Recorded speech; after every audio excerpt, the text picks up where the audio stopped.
اسلام آباد سے رانا محمد عرفان ڈھوک حمید موٹر وے چوک میں پیر سید امیر علی شاہ کاظمی گدی نشین شاہ چند چراغ بادشاہ راولپنڈی کے زیر اہتمام مجلس کا آغاز صبح 11 بجے شروع ہوا۔ بروز اتوار مجلس میں بڑی تعداد میں ذاکرین پاکستان بھر سے ذاکر حضرات تشریف لائے اور عقیدت مندوں کی بڑی تعداد میں شامل تھی۔ تھانہ نصیر آباد چوکی حمید انچارج کے ساتھ 10 افراد ڈیوٹی پر موجود تھے۔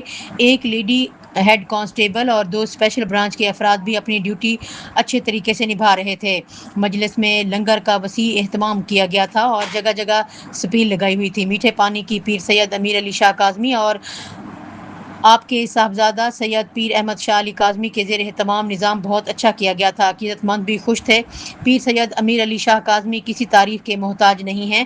مولا پنجتن پاک کے صدقے سے ان کے در سے کوئی خالی ہاتھ نہیں گیا۔